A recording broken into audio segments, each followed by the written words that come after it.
So in that storytelling, so as I go back to that story, then we have, oh, here we are, we got it. It worked. Oh my goodness. And I can take these out because I can hear you on the phone. How are you? I'm good, thank you. It worked, but it was just a matter of like, it kept saying turn phone horizontal. So I turned the phone horizontally and then, yeah, it was being finicky. But anyhow, we're here. I know, I'm sorry. Yeah, I actually do the lives in this orientation, so I didn't even think that matter actually on your end as far as an invitation goes, but that's learning experience. So here we are. So that's good. Nothing like trying it out. Yeah, now we know. Yeah, actually, the last time I did it on my iPad, so I didn't get, different, and my phone is an Android. So different operating systems have different requirements. Okay, so that actually might make a difference. Now we know. Yeah. Okay. Yeah. We know. So we're getting smarter every time we do this. I know, exactly. That's what I'm thinking. Like, I have to have this experience. So there you go. That's what happens. And lives on a live, you just never know what'll happen. Okay. Yeah. So, all right. So thanks, Anita, so much for joining me today for my live. And so if people are watching and they don't know me, I'll just introduce myself and then I'll have you introduce yourself too. I'm Sarah. I'm at Embody Movement Pilates Studio in Lisle. It's in Illinois, but we also teach virtually and private, semi-private sessions. We focus on really beginning where you are. And that's just the short of it, but we'll talk more about Pilates and movement practice. Anita and I are in the industry together, so we know each other from some other groups, and so we decided to try and do a live together today. That's what all that stumbling around was for. So, okay, so please, Anita, introduce yourself and tell people where you're coming from too. So I'm Anita Park, and I'm originally from Canada, and I ended up in Bloomington, Indiana, because they have a great school of music here. And after I finished my master's in piano, I decided I wanted to get a graduate degree in Hispanic literature, and I did that for a while. I finished the PhD, and then my daughter was born.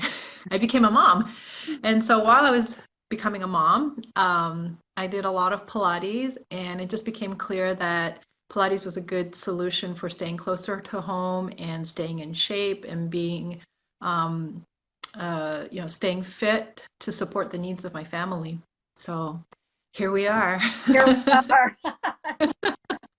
Yeah. Fantastic. That's great. Great. Nice to be with you. And if people who are watching this later don't know this, that of course Bloomington is where my alma mater is. So when we met, I didn't know that. I just thought, what great. That's good. It was maybe meant to be, right? So that we would connect. It's a full circle. Circle. All right. So so it's Monday. It's October.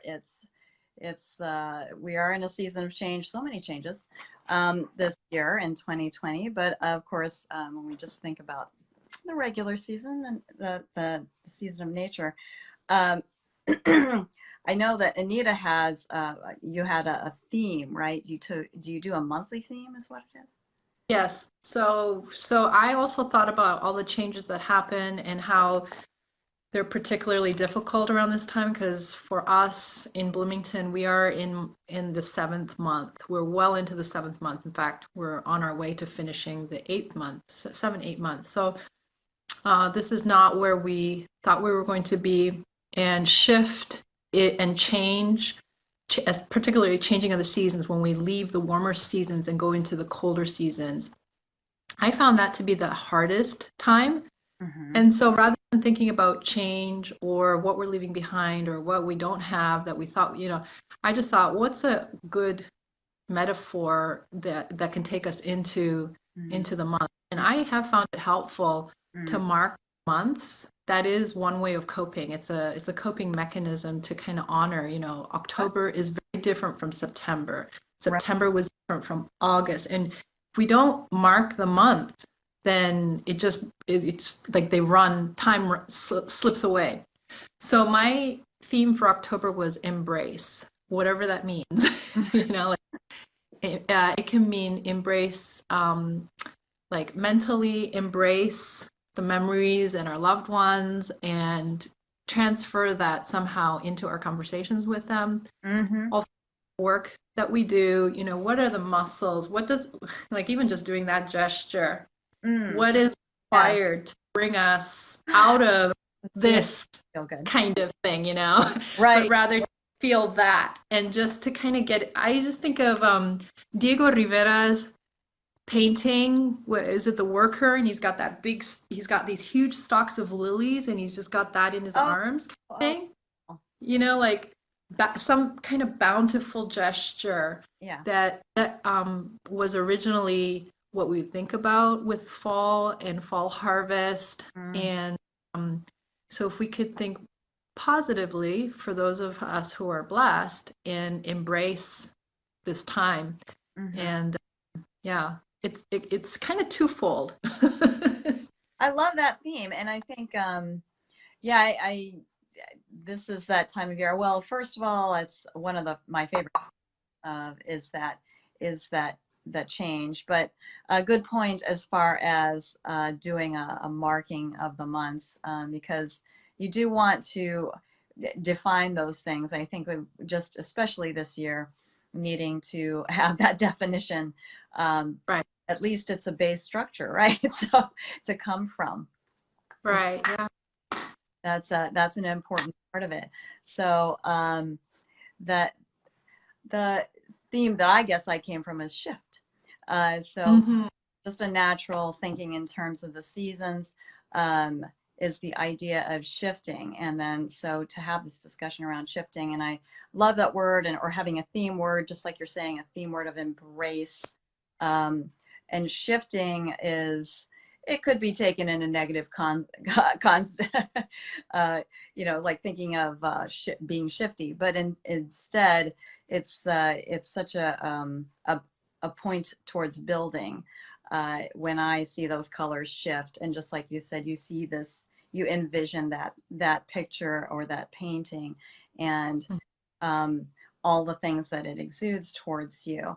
So for me, it's shifting, and I think that's pretty natural. But if we take it into the context of movement practice, I think what we were discussing before was this thought about pivoting versus shifting, because I think of shifting as not only, of course, the temperatures are shifting. Sometimes they do pivot. They don't. They don't shift. They pivot.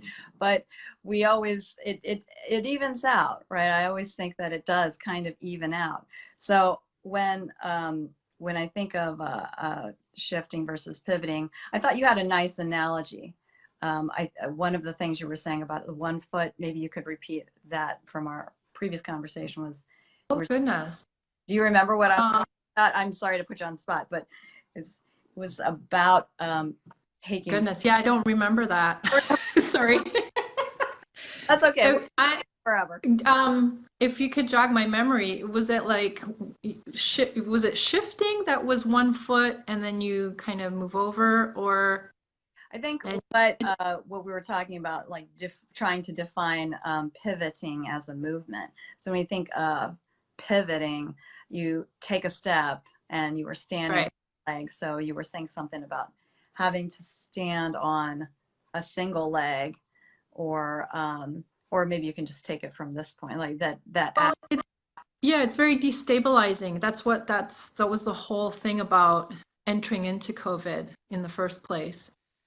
Even though we had seen it coming for months, the actual, there's a defining moment for everybody, and it happened at different places where, suddenly you had to pivot. So it's very destabilizing. Whereas a shift, you can stay aligned with your whole box and shift over to one side.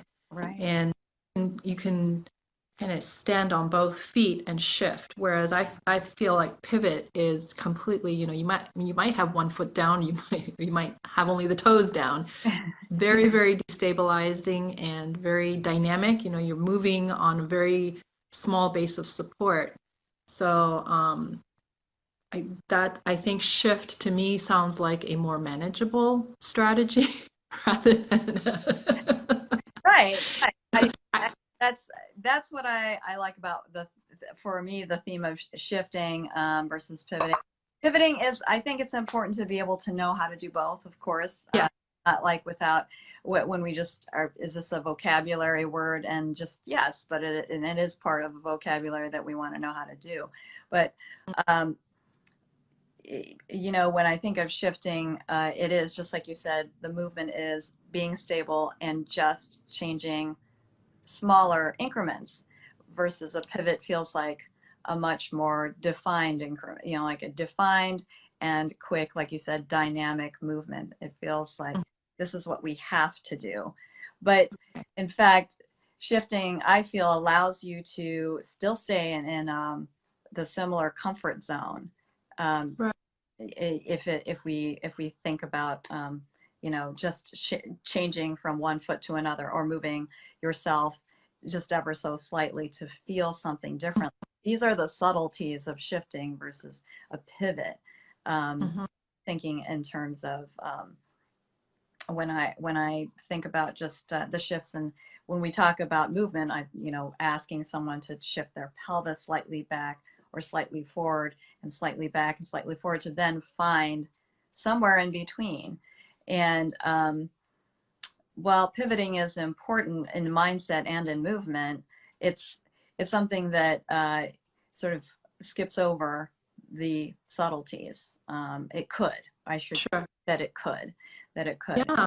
So that in October, what we're seeing, if I can make a metaphor and a comparison, is that we are seeing the colors don't just bam, they just, although it does seem like it, I'll be watching a tree and then overnight it looks like yellow. But the one in my backyard is slowly changing from green to a red, orange, and then, before it moves into that next thing. And I love the feeling, and then the temperature changes, and then of course the days get shorter, and that shift kind of slowly brings us into that soup and oatmeal, and right. About your inner Hungarian wanting to stuff peppers and whatever goulash, and it's like we're shifting into that. We're not so much into the smoothies and I don't know, my smoothie this morning, I was like, oh, this is cold, it's making me cold, I want to warm. I'm like chasing my smoothie with a coffee. Not that, but like, you need the warmth. Yeah. Well, two things come to mind too, like a shift. If you're not present in all phases of the shift, it can seem very dramatic. All of a sudden, like if we had all stayed in the house from the beginning of fall till now, all of a sudden it's like, where did the leaves go? But if you had been out every single day, you would have seen that gradual progression. Maybe that's what it is, gradually progressing into change. Like it's a transposition. It's not a it's not like a pivot. To me is kind of like after a big huge storm, a trunk has been just kind of like twisted off and it's rolled onto the, it's something very dramatic, happens very quickly. But I also wondered, like, did you shift into Pilates? Did you shift from different? Yeah, I did. I didn't necessarily pivot. I didn't pivot into Pilates. So with my my background with coming into Pilates is that I was first teaching in fitness. So I was in the gym. A friend of mine and I were enamored with the idea of becoming aerobics instructors, because that's what they called them then, and so because we taught aerobics, high aerobics. So I did do that, and then in a convention when I was going for, you have to maintain your CECs for fitness. Then I was exposed to Pilates. it did light me up. I knew at the time that I got exposed to Pilates that I would definitely be teaching it at some point in time. But it wasn't like I left teaching fitness right away. Just I gradually made my way into finding where I could go with it. I still worked in corporate, and it wasn't until many years later. I mean, that was the 90s, and then I got my mat certification. So it was mat first, and then a long, long time, and then studio, and now that's where I've been 2006. So it was a shift. And along the way, I think when you do shifts, like you said, transformation, I think you can, I feel like pivoting is so businessy sounding these days, you know, so there's nothing wrong with it. Nothing wrong with it. But I think honoring the way we are trying to come into what is arguably going to be a tough season with the flu and other things, that shifting feels more comforting to me. Yes. That you're going to be more present as you shift, or at least that's how I like to think of shifting, is in terms of having an awareness of the subtlety of your changes and, like you said, the progression. Yeah. I think that aspect of shift fits in with my theme of embrace. Definitely, we're looking for ways to be present in the moment because it is kind of just coming from where we're coming from. It's so bizarre. But if you can, you know, I mean, the fact that you and I can converse and talk about this, you know, we're in a pretty good situation. It's so, yeah. I had another thought while you were speaking, but it'll come back. Yeah. Well, I was thinking like that if people hadn't seen, you know, like if they hadn't followed you through all of the different progressions, they would have said she went from IU to corporate to Pilates, you know, like it seems pretty radical. Or like in my case, I came as a music student and then I shifted. For me, it was a shift. For other people, it was like, whoa, you know, they have nothing to do with each other. Why would you do that?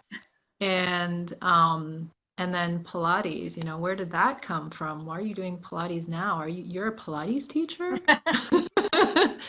like a concept, huh? What? Yeah. And actually, like, it doesn't happen overnight, you know. So it's something that has to come from somewhere, and it's such a long process to cultivate it, and it has to come from somewhere else. And for me, surprisingly, it came from music, because being a pianist, you have to be very aware of how your body is the instrument. Yeah. You're not just, you know, plucking out notes. And that concept of not doing things mechanically without connection between the mind and body is exactly what we do in Pilates, that we're not just, you know, we're not flailing about. We are finding the connection into the body. Yeah. And it's just an extension of what I was doing as a pianist for decades.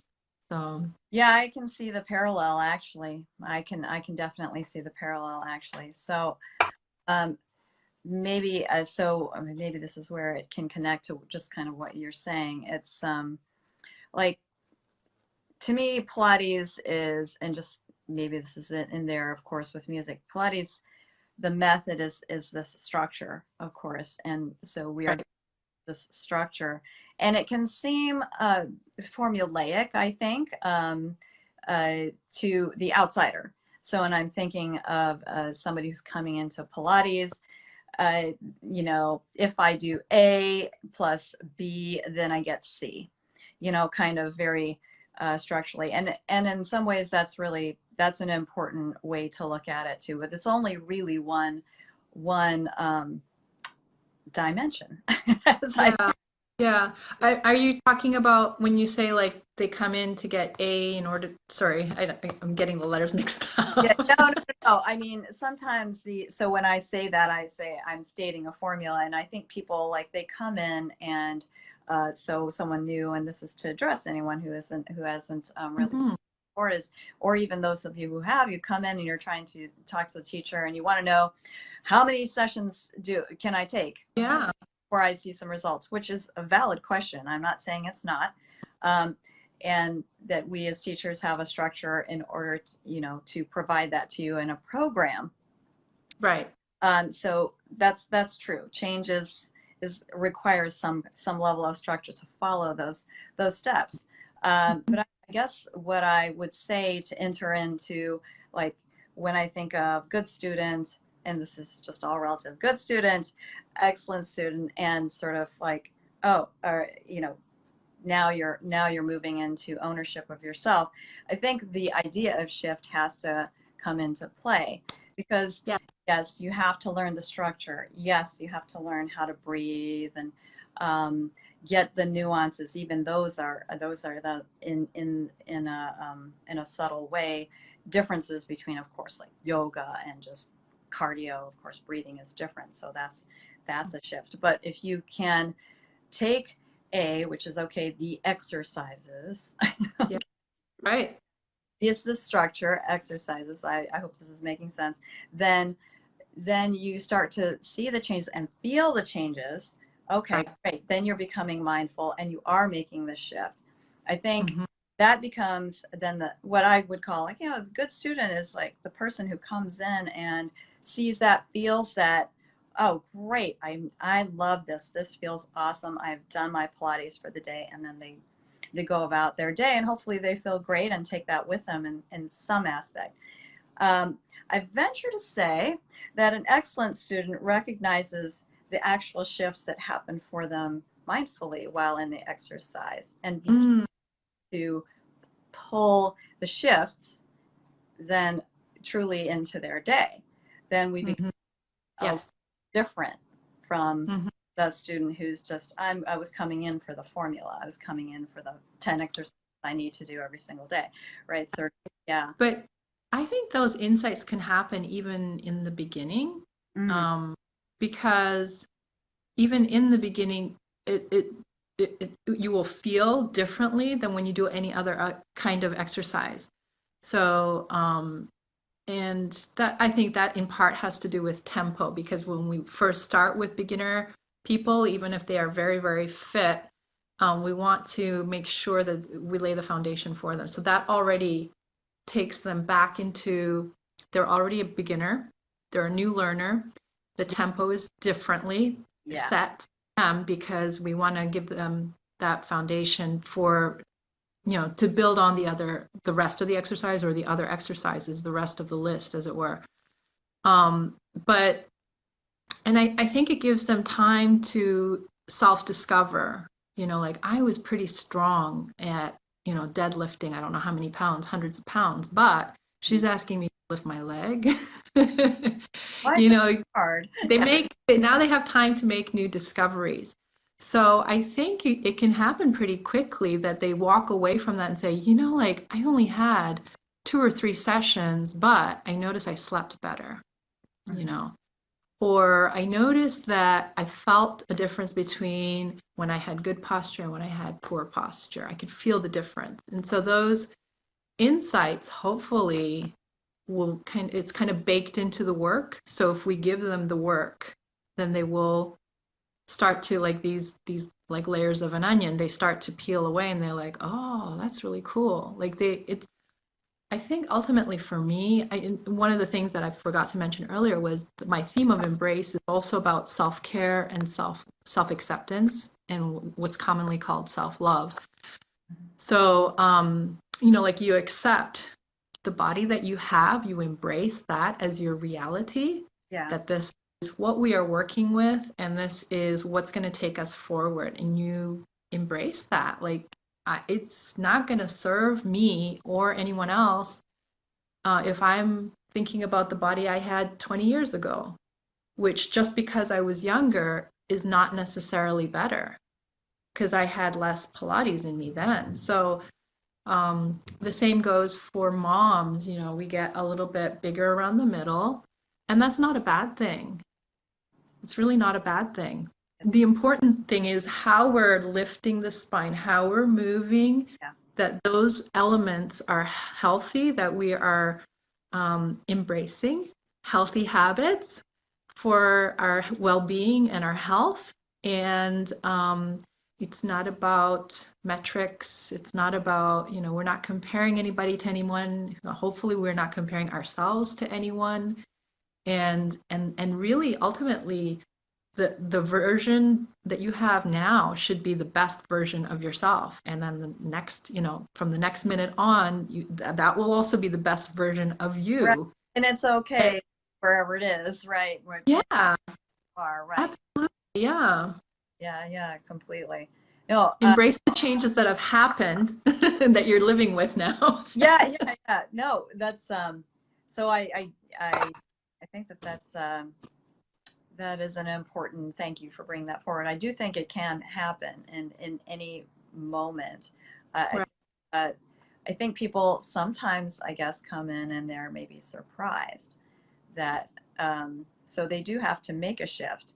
And sometimes that's a little rocky. Just the shifting can be a little rocky because with it comes a lot of questions, which are, then comes the curiosity, which is really, I think, refreshing when you can, when a person is able to feel, oh, this is different work, and then they're in that moment of trying to digest. So what does that mean for me? Because, right, like that, yeah, that I was trying so hard to work, or even in, in a moment where they really go deeper with their strength. It's like, oh, that shift in perspective is internal on a physical and feeling sense, and that in turn and integrative to the work is that your mind can shift to it. Now, I also would say if the mind would maybe has to shift first sometimes in order to get the deeper work. So it is like, as Joseph Pilates has said, it's the two that feed into each other. Yeah, you're not going to get it just yes and no. Right. I mean, like I think about how hard I worked for teacher training, and I just wanted to make sure I got all my workouts in, that I was at a highly proficient level with my advanced workouts. And just by the sheer strength of repetition, and perhaps, in true Pilates sense, I may not have been completely fully equipped. There's this like fine line between, does it have to be perfect and build up step by step, or do you acquire the skills by trying? You just kind of like, it's not a car when you left the garage, but little by little you're like, oh, suddenly you realize you need wheels. Okay, now the wheels need hubcaps, and now, okay, my car needs doors, my doors need windows, and it just starts to build itself as you're on the road. There's a phrase in Italian, strada facendo, like you didn't like have everything as you were doing, but just as you were doing it, now it comes. Now it starts to take shape. Say it again. Strada facendo. Yeah, as you're like not making the road, like as you're on the road, en route, Yeah. As you're in the journey, kind of thing. Yes, and it's true. Here's an example from a previous live that I did, was that I talked a little bit about how I was staunchly not didn't believe I was like a long distance runner. I enjoyed the act of running.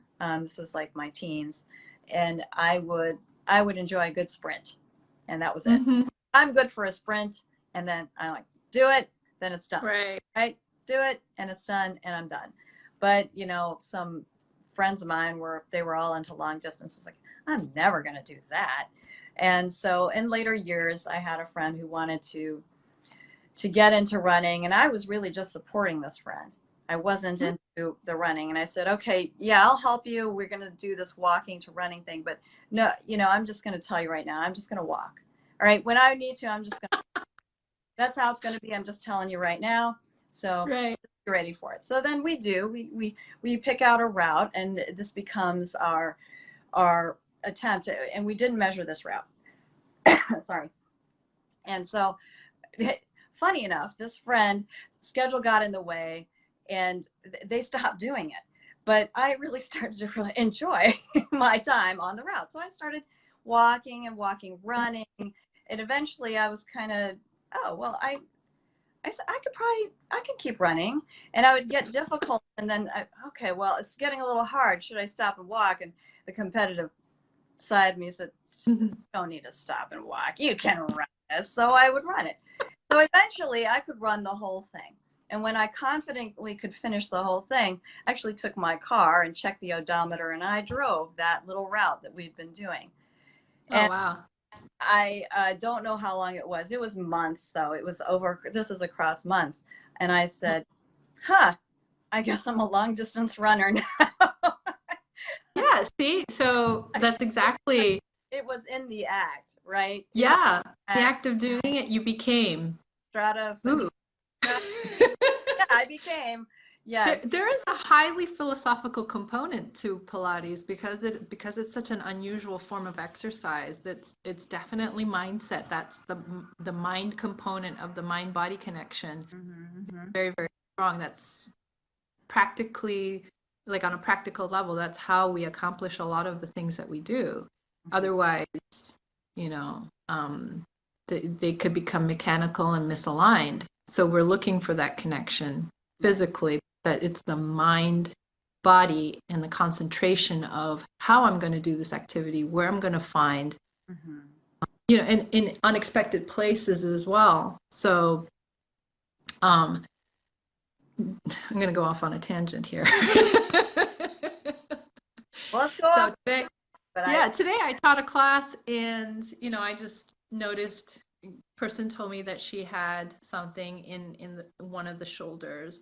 And so we tend, like spine stretch forward, we tend to think of that as forward. And once we think forward, shoulders roll in and they come up to the ears. And this is how we go forward. And this is how we come up. And then all of a sudden we fix ourselves. And so I just cued her back.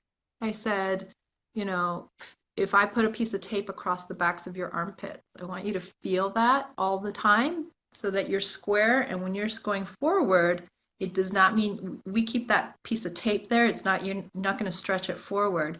And so it's almost counterintuitive, but it's better for us if we don't always work here. Because then if we reach back, now it's forward and hyperextends. Right.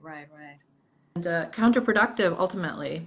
So it's we look for those kind of connections where going forward actually requires awareness of the back. yeah. So yeah, it's funny. Who would have thought? That's right. There's a shift inside of your own internal focus, right? And instead of the focus feeling like I'm falling forward, right? I'm actually moving backward or up and back, as you know, as we typically say, up and back as you're dropping forward. So adding that dimension. But I wanted to just kind of take a moment to acknowledge how you said you moved from Pilates and you took what your experiences in music into Pilates. So I think in terms of shifting the concepts, the ideas, the sensations of how you use your body and movement, or just approaching Pilates. Maybe because I feel like that's a kind of, you were able to take one thing and shift it over here and go, yeah, this is just exactly the same. An apple, it looks like to other people like a pumpkin to an apple, but not to you. Right. Yeah. Well, one of the things that I learned from being a musician was, if I can call myself that, was that I would say, you know, there's a lot of repetitive motion in piano, in music in general. So there's a cognitive aspect of it. How many times do we have to repeat to learn something and master it? Yeah. But then move on from the mechanical mastery and make something out of it. So that's when we make something out of it, that artistic component is actually finding that connection between the notes and a statement, an artistic reality that goes beyond the notes. I think that's, you know, there is artistry in Pilates, that we're not just doing a mechanical movement. We're not going to go for, you know, 20 squats in 20 seconds. or 10 push-ups in 10 seconds. There is a connective impulse, I guess I want to call it, or there's this connective momentum that it's like artistry. But from playing piano, I also, you come up against injury because of the repetitiveness of it. And playing the piano taught me that when I had injury, I could move through the pain and use the movement to heal myself, rather than, ouch, that hurts, so I'm not going to play the piano because I think that's where it happened. But rather to reprogram myself and say, how can I move in such a way that I don't exacerbate the pain, but make healthy movements so that other things are still intact. So I applied that when I had a biking accident when I was in my 20s. And I spent a lot of time saying, okay, well, I'm going to have to walk on 2 feet at some point. So I did a lot of body, I guess I call them toning exercises. They're like, what is it, calisthenics or isometric? Okay. Yeah. Yeah, so I did a lot of that while I could so that I would be prepared for walking. So, and I had gotten that concept. It was a combination of always having done some form of exercise plus my relationship with the repetitive movement, where I learned when you have injury, you move the healthy parts, and that way you're stronger and healthier when the weakest part recovers. Right. So yeah, that very much informed, and it informs my thinking still through how movement heals. So we don't push, but we don't completely shy away from it. We find a range of movement that will help heal and that will strengthen and maintain the elasticity of the working muscle. Right. And I think so that speaks volumes, I think, to you use that term elasticity, and I think that's an important component in being able to shift your mindset, right? So just like you said, you were able to, if you had injury, being able to still find an ability to pursue a positive, consistent practice. Right. To find an ability to flow while also being in a state of awareness for your healing and for your health. And that is a strong shift. I'm not sure it's a pivot, but to go back to our words, but I would say to me, that's a beautiful transition to take, just because it is coming directly from mindset, to say, because I hear how often do we hear that? Oh, well, I injured myself playing doing this or that, and so I'm just not doing that again, and just abandon it. And that's a pivot, right? Right. Yeah, injury kind of turns you around, but shift will take you forward. I feel that's you can kind of see how.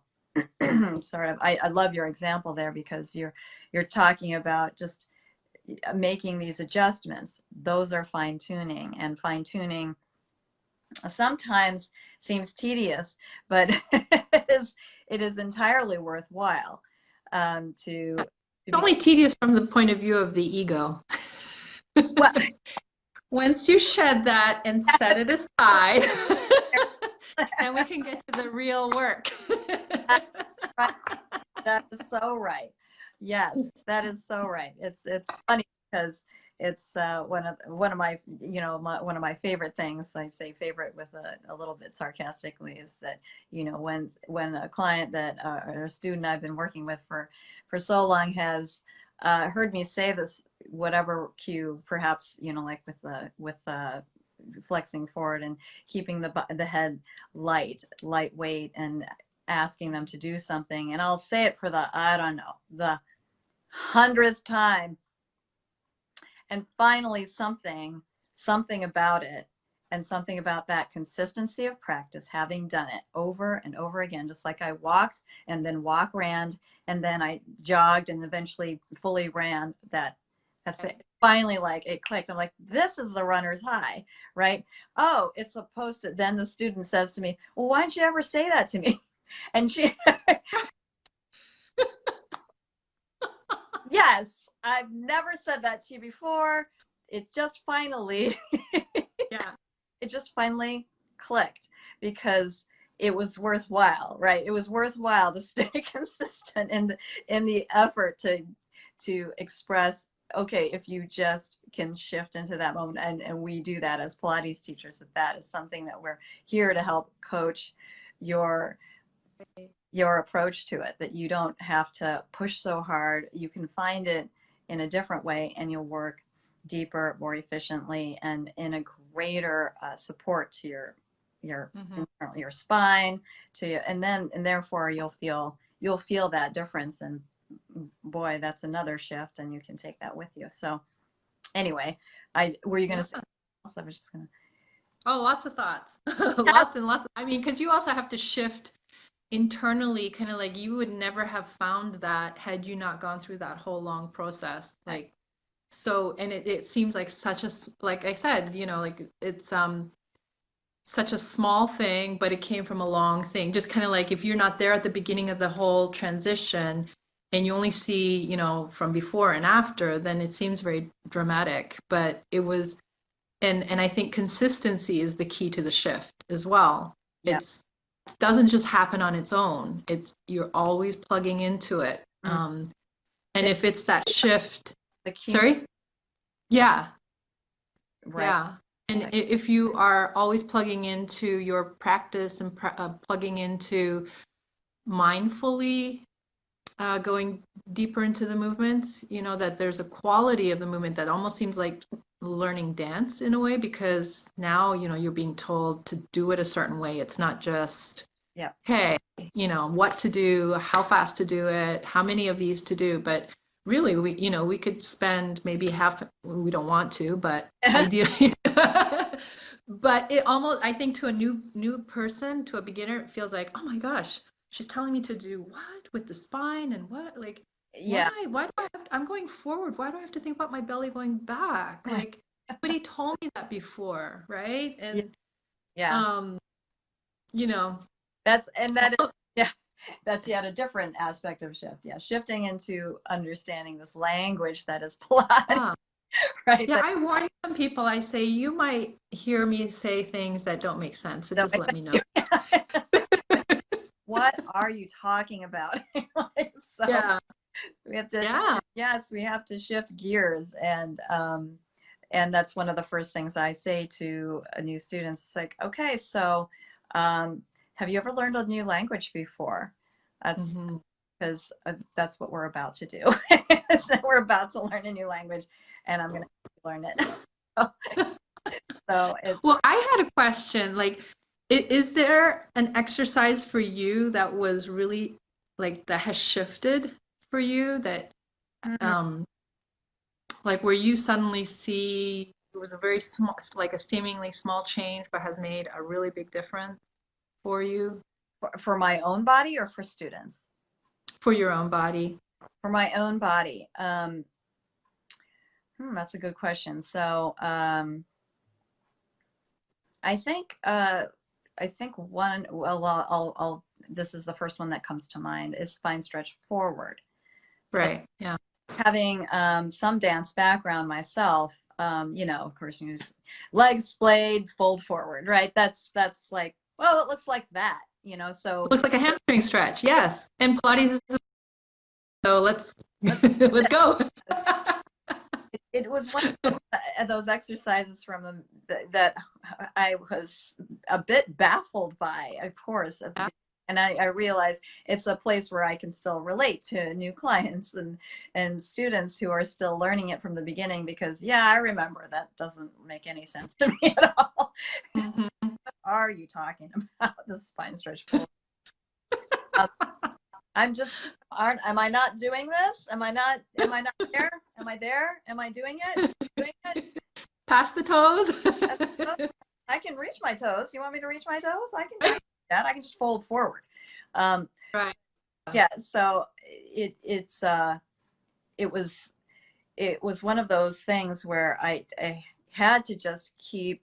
It's just kind of like what we've said. I had to keep doing. It was the other exercises actually as the system works, and that the wholeness of it was integral to me finally getting spine stretch support, and the push through, of course, push through helps with that, which is the so, but also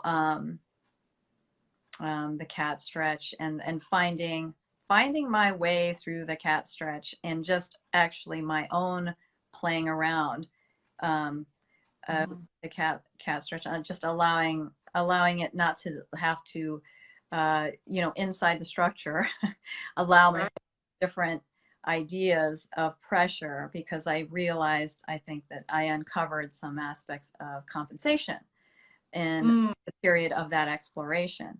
So if there in that way, I find that because I had that shift, I used that particular shifting in students, trying to letting them experience, okay, well, try that pressing more with your right hip, try it more with your left hip. Yeah. Raise your left shoulder. Like your students become like a reflection of your own exploration. Like you see in their body what you were trying to do yourself, and you see the same tendency that you're trying to uncover in yourself. So yes. Yes, I mean, I think just we're human bodies on this earth with gravity pulling on us, with day-to-day worries and typical movements, or repetitive movements and repetitive habits, repetitive activities, and so and exposures. So when it becomes internalized for me, then of course, just like you start to see, it's kind of like if you're shopping for a car, then you see that car everywhere. It's as if I felt that I see it differently, and now then I can readily identify when I see it. Oh, that's this again. That's that thing. That's that thing. I can see where you're going with that, and let me ask you to do something. Can you think of it this way, or can you push into your left hip? Could you think of being a little bit like you've got sandbags in your scapula or something like that? That's just, can you think of it like that and see what happens for you? And then they can take it from there, and maybe they get a different shift in there. I usually get some curious looks at the beginning, but as they get to know me, they know I'm going to work in the imaginary world. We work in the imaginary world here, just so when and then in order to get changes in the body, because it's so like part of our experience, and yet we need images to visualize our own body, which is kind of a weird. I know it's funny. No one. Why would that be? You live in your own body. Why do you need an image to think of it better? And yet that's what happens with movement. I think once all the pieces start moving, and you're on your side, you're on your back, your belly up, your head down, and you're that's tricky. It is tricky. I will say, having pursued, and followed Eric Franklin. So when I did this, my year of study with Eric Franklin, that really helped tremendously, because it's something that, as far as the way I enjoy teaching, it is part of the style that I have. So I'm always going to use a lot of imagery. And so Eric's fantastic. People either love it or they don't. Sometimes it's a little off the wall, and sometimes it's just, hey, that makes sense to you? No, not at all. Okay, well, let's not use that one. So, throw it out. Right. Yeah. Start from scratch. Right. Yeah. I mean, I'm not the best cook. I look at your posts and I think, oh my gosh, she's amazing. You're creative. I mean, that's good. So you just, I'm sure you find an ingredient, you think, I think this will work. Yeah, just add. That's kind of how my fall soups work. Yeah. We just open the fridge, we embrace what's there. And we just kind of put it all into the soup. And then you're like, wow, this worked, or oh, that turned out too sweet. Yeah, it just. But I will say, I mean, I do tend to, it's like that structure that we have from repetition. Right. So experience has taught me certain things don't go together, like I'm not going to put apple in my potato soup, or, it doesn't get that crazy. Right. So there is a kind of a grid that I'm working off of, and that's helpful. Right. And that's where I think the structure comes, definitely foundation. It anchors me too. I feel that that's where it comes from. So, and I can stay anchored in that work, and I'm tethered to it, but I can reach out here and kind of use my octopus arms to kind of touch a bunch of different things, but I'm still anchored to the. Yeah. So it's like our knowledge base becomes our powerhouse, and we are connected to it, so that as we are speaking metaphors, we're not making it up. We are, right. We're basing ourselves on that foundation, and then the metaphor helps. It's that artistry. Yes. Through movement, through the mind, to understand our body as we move, because, as long as we're still, we know where our hands are, where our feet are. As soon as we start moving, it's just another, like, this body's not ours anymore. It's the mystery of movement, I find. It is a mystery, and it can be, well, I feel like that's another, like a different, I don't know, when you transition to taking the things that we've done slowly into the fast twitch muscle movement, that's like that is a whole different kind of level. You're coming into this. You don't have to think about it anymore, right? But you have hopefully built up the base that when you go quickly, right? So if a new client were listening to our conversation, what do we want to give them as, like, here's Pilates in a nutshell? Because I think we've talked about it so abstractly, and we've approached it from our themes, but like, it's so hard to explain how they really, so like one exercise in particular that came to my mind also was the spine stretch, because as we go forward, we get rounded. Yeah, it's tricky. But like, and that turns into eventually roll over, where you're on your back, you pick your hips up and the legs go over. And that takes a little bit of time to figure out how to do that without throwing the legs over. Throwing them over, right. Without any control, right? So finding the control that we could actually just peel the spine off and the legs are going over. And then as you lower down, it's not going to just be thunk, but it's going to roll down the spine. If this was my spine, my very non-articulating spine, and then up. So, but like, wow, before they get to that point, the new client like is hearing shift, embrace, and this and that, and what can they expect?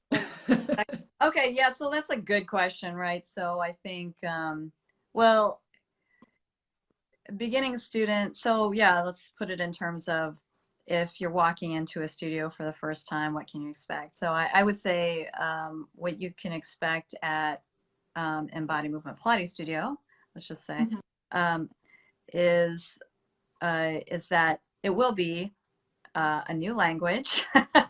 So be prepared to shift gears towards like a lot of hyper dynamic movement to non-impact, more thoughtful, and a bunch of new language, and focusing on breathing. So we're shifting it way down, shifting it way down. So we're going in year, not easier, right? Yeah. Year one. So, and from there, you just keeping your mind open that the shifting of the gears, meaning going from breathing to all these these foundational elements, there is a payoff to doing all of these foundation elements uh, as you begin this new path, because it's, while a formula is good, like, yes, do 5 of these. So yeah, that part of it is going to be your practice to experience, so that you can create a through line for you to into. Then the more you do it, the more you right, because I think did I tell you that analogy when we were learning, my husband and I were learning to rock climb? Did I say that one to you? So back when we lived in the Pacific Northwest, we got into this, we joined a Sierra club. A friend of ours wanted to do this, and I said, okay, I guess so. I didn't know what we were in for, and she said, well, let's learn how to rock climb. Okay, why not? I haven't learned it yet, so let's try it. So we joined, and we got so into it. Our teacher was also really good, and just so excited. We couldn't wait. We got up there and talked to the person afterwards, and we were like, how do we get better at this? Like, we were thinking, we need to do lifts, we need to do shoulder presses, we need to get in the gym. How are we going to get better at rock climbing? And he smiled and he nodded and he patiently looked at us and said, oh yes, you can do all of those things if you like. That'll definitely make you stronger. I said, but what will make you better at rock climbing is rock climbing. So I said, and we went, oh, right. That is, yeah. Embarrassed. I said, yeah, it just makes sense. Although, initially we were baffled. I'm like, well, we don't have this rocks right here. Don't you mean something else? And I think right in that moment, I realized, oh, he's trying to give us a mind shift. Like, don't shifting yourself into the gym. That's actually not where you'll be. Right. Don't make yourself so busy with other things. All you need is all you have already here. It's right here. I'm just, this is, believe it or not, this thing that we're doing right now, this is what you need. Right. So that's the thing that I would sort of, say. And most often clients leave the first session feeling that. I would say they do. So it's just that what we're doing is I hope going to open some new doors for you, is what I would say. This is, and when we finish this of the first session, I would say oftentimes, wow, this really is different, and that's great. It's great to hear, and it's latching on to the things that they can make an application towards their own lives, so that it is relevant after they leave the space, because sometimes it doesn't feel relevant after they leave the space. I you get that sometimes, in that sense of how am I going to use this every day? I said, well, you could breathe, you could practice your breathing. And so my approach is usually suggesting how it can be integrated into every day, so that it stays relevant, and therefore the shift makes some sense outside of the space we're in. So the shift goes outside of the studio. Yeah. Did that answer your question? I don't even know. Yeah. No, it's I mean, a couple of things that came to my mind were also like the shift of, okay, we're going to do this, to all of a sudden there's that moment where the fire is lit and you're like, how do we get good at this? That's right. That's a really exciting moment also when you see that in clients. Yes. Oh, I love this. I definitely need to do this. Yeah. And I think that is worthy. I think another good thing to say, if it's possible, I usually ask at the beginning, say, are you the type of person who likes to do homework or do things on your own to actively participate in these changes that you want to make? And some will, most often they do say yes. And so that's okay. Then you can expect that I'm going to give you something to do when you're not in. Yeah. So that's another. Oh yeah, makes a huge difference. It will help. Yeah, you'll find that shift move through you, and you'll do it. The more consistent you are, there's that. So, well, I think we probably, what other things are there? I think that covers kind of that. I wanted to say, what are your student expectations? And then maybe we should close it off after that. Uh, um, I guess I have none. Well, Um, I'm sure you do. to find center, like to find a sense of center, literally. Like if you happen to be, you know, higher on one side and lower on the other side, that we're gonna bring you to your center, which is usually the spine, right? The awareness of the spine and the muscles that move it and support it. So whatever's on the back, it sounds like a lot, but I really start the session with breath. Yes, me too. But no, it doesn't matter the level of the person. I want to have some kind of breath, and I also want to have movement of the arms and the arms going overhead at some point, because we spend so much of our time with our hands in front of us. Yeah. Level of the waist, or you know, at the level of hands at the level of the elbows, and so just even getting the arm up overhead is major goals. And then teaching 5 exercises if this is for a fresh new beginner. And then in the course of teaching 5 exercises from, we're talking about a list of 30 something, those first 5 are going to be the foundation for the other 20 whatever. And so I add in whatever kind of movement we need, whether it's based off of the exercise, or occasionally I will bring in non-Pilates movement exercises. So that will help them get to a strong place so that they can then perform full Pilates exercise. Right. Yeah. Foundations for. Right. And it's really like, I'm thinking about my daughter when, you know, she started, it was a big deal when she started having cookies, you know, chewing on biscuits, like starting her solid foods. And her food went gradually from very liquid to little chunks. And then all of a sudden they have no liquid on their plate. You know, it's all solid food. So then we go from solid food to maybe adding a little bit of spice, or more solid food that, you know, like a steak. I wouldn't necessarily have given her when she was little. Maybe she did get steak though.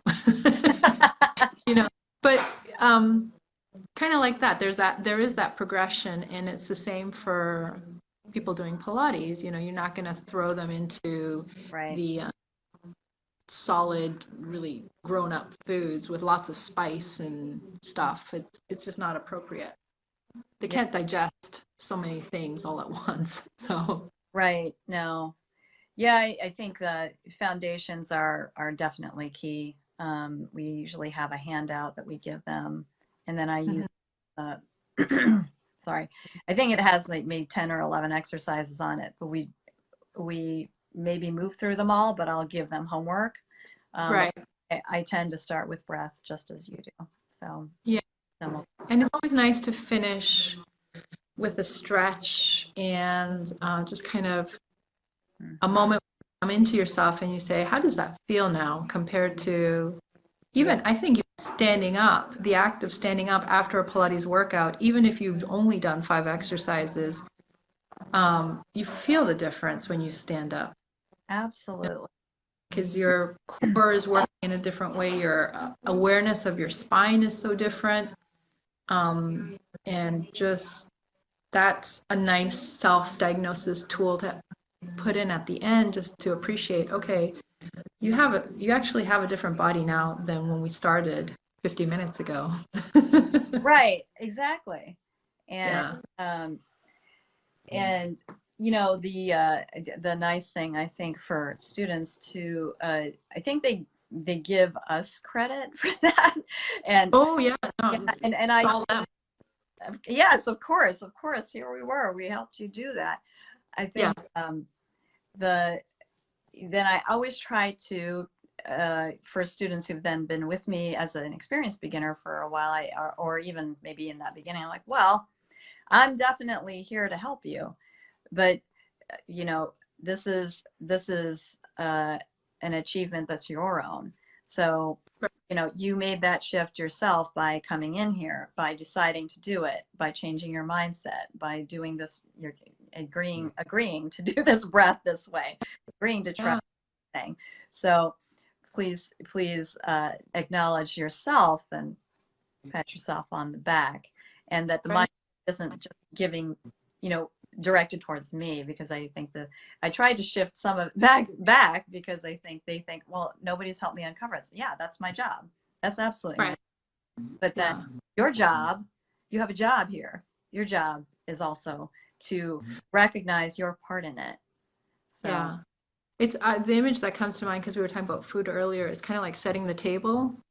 Like, you set the table a certain way. We know where we're going to put the plate. We know where we're going to put the fork and the knife and the glass of water and the wine glass and the napkins, et cetera, et cetera. So we know, we have an idea how it's going to go. And when the client comes, you know, it's sort of like, oh, we're going to have dessert. Okay, we're going to pull out that. And they bring that element of improvisation, because each person is unique and individual. Yes. So we have, you know, we have the structure, and we have the that grid, if you want to call it, or the sequence, the classical order, whatever it is. It's our grid of knowledge, and that helps us to kind of prepare the way for them. But then, depending on who comes in and what they need, we may have to change the table setting. But again, that change happens because we've got that grid of knowledge. So yeah.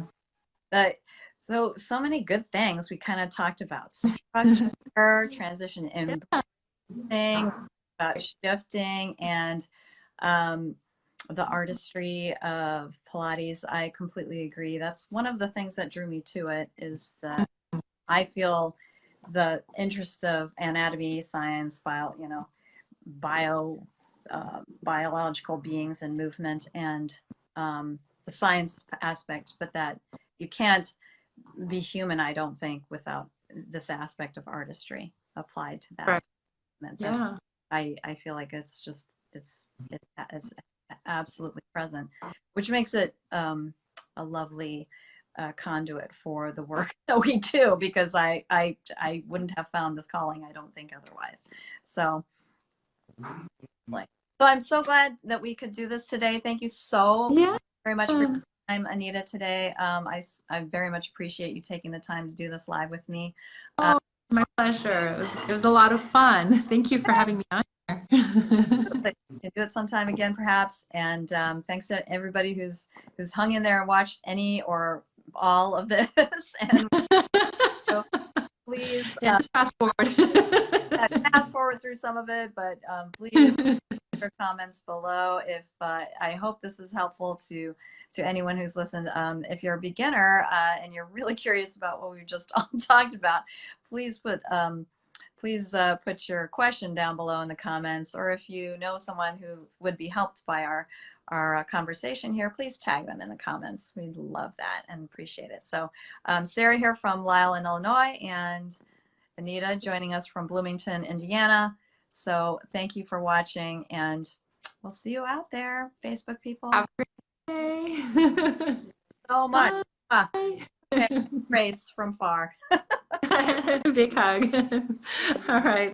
Bye.